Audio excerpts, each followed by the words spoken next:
Salut à tous, j'espère que vous allez bien, que la famille se porte bien. Aujourd'hui, une nouvelle vidéo. On va voir ensemble une chose que je n'avais pas encore fait, enfin que j'avais pas encore vu. Donc c'est déjà la BMW XB7 de 2024, mais version Alpina. Donc vous allez me dire, qu'est-ce qu'Alpina? Pour ceux qui connaissent, évidemment, il y a des passionnés qui vont connaître. Alpina, c'est un préparateur, donc c'est une entreprise qui travaille sur la préparation de BMW, sur les bases de BMW. Donc, elle est devenue le numéro 1 des préparateurs en 1970. Donc voilà, c'est pas la petite entreprise du coin. Donc, tous les modèles Alpina sont extrêmement rares et extrêmement cotés. Nous, le modèle qu'on va voir, c'est le 15 litres 2 biturbo avec un V8 bien sûr. Et pour le reste, on va aller se voir ça tout de suite.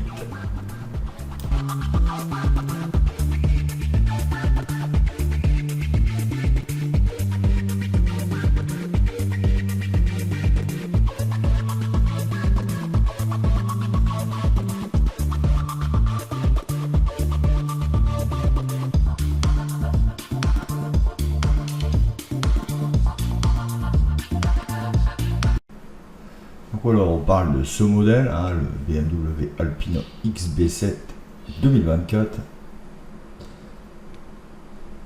Transmission intégrale, V8 biturbo, essence et électrique.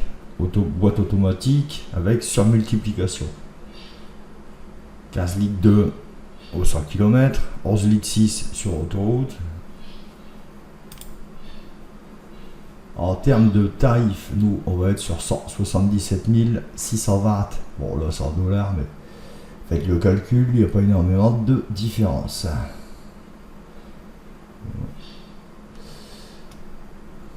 Donc là on est sur ce modèle là, 4 litres 4, 631 chevaux de puissance, 590 Nm de couple, 314 d'émissions de CO2. Qu'est-ce qu'on a encore là-dedans?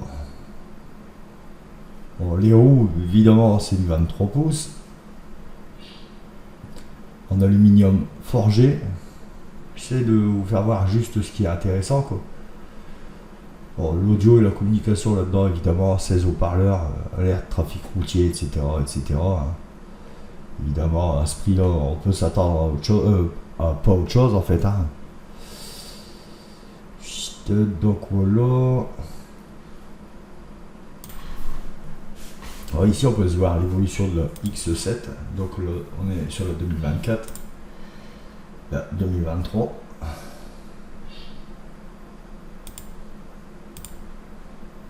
la 2022, la 2021.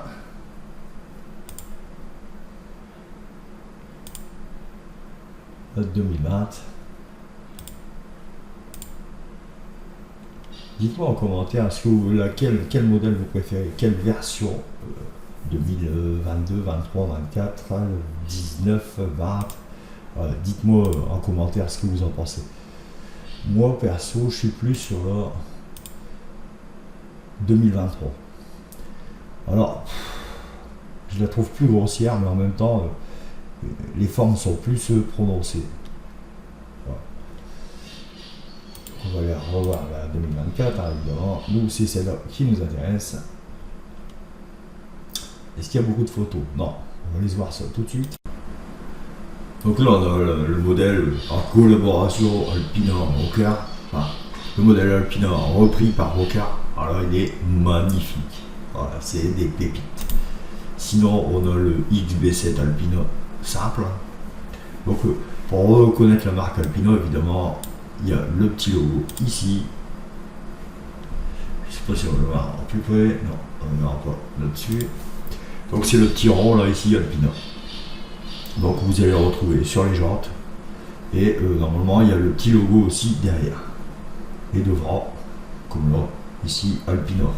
Sur le bas de la jupe. Et après à l'intérieur évidemment.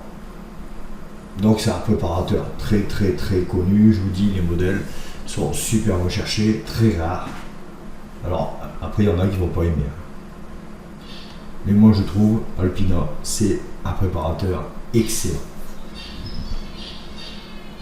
Donc voilà, ici on a l'XB7 2020, non, c'est pas ce qui nous intéresse.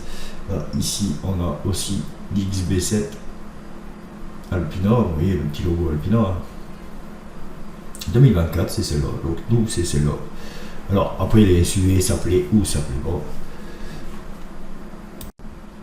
Voilà, dans l'intérieur, c'est ce qui va faire partie des petits détails, vous voyez sur le sélecteur. Vous voyez Alpina, le petit logo.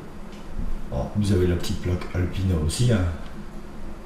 Un peu comme Brabus.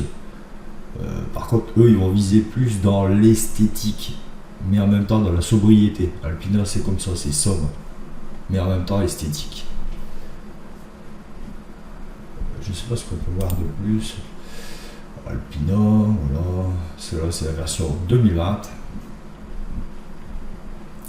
Moi, je trouve tous ces modèles exceptionnels. Ce qui fait le charme, c'est que c'est pas fou, il n'y a pas c'est pas hors norme en fait. C'est pas comme Brabus où là c'est hors norme. Là c'est simple. Ceux qui aiment bien Alpina, mettez-le en commentaire. Je pourrais faire plus de vidéos sur Alpina. Je trouve que c'est un préparateur exceptionnel. Alors vraiment les puristes vont le connaître, hein, évidemment. Voilà, le logo Alpina qui se trouve là. Hein. Voilà, dans l'intérieur, c'est ce qui va faire partie des petits détails, vous voyez sur le sélecteur. Vous voyez Alpina, le petit logo. Alors, vous avez la petite plaque Alpina aussi. Hein. Un peu comme Brabus. Par contre, eux, ils vont viser plus dans l'esthétique, mais en même temps dans la sobriété. Alpina, c'est comme ça, c'est sobre, mais en même temps esthétique. Je sais pas ce qu'on peut voir de plus. Alpina, voilà. Celle-là, c'est la version 2020. Moi, je trouve tous ces modèles exceptionnels. Ce qui fait le charme, c'est que c'est pas fou, il n'y a pas c'est pas hors norme en fait. C'est pas comme Brabus où là c'est hors norme. Là, c'est simple.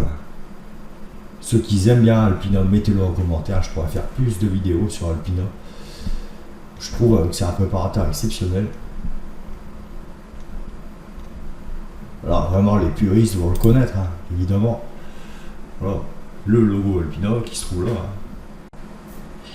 Donc là je voulais vous faire voir un petit peu Alpina pour vous faire voir que voilà, durant les années 70, il était le meilleur préparateur d'Europe. Voilà, donc c'est pas du n'importe quoi. Alpina est à l'origine un préparateur de constructeur bavaroise qui est sur BMW, hein, qui travaille sur BMW. Donc 1500 voitures sont vendues annuellement. Ces dernières années, c'était beaucoup moins au début évidemment. Donc les améliorations qu'ils apportent sur les véhicules, donc ça concerne le moteur, le châssis, la boîte de vitesse, l'aérodynamique et les finitions intérieures plus luxueuses. Donc c'est ce que je disais la fois dernière, c'est plus luxueux en fait que en termes de performance. Bon, il y a quelques progrès en termes de performance, mais c'est plus sur le luxueux. Voilà, j'espère que cette vidéo vous aura plu. Lâchez-moi un maximum de pouces, abonnez-vous, et surtout si vous avez donc ce préparateur Alpina, dites-le moi en commentaire, je ferai plus de vidéos sur ce préparateur. Et salut!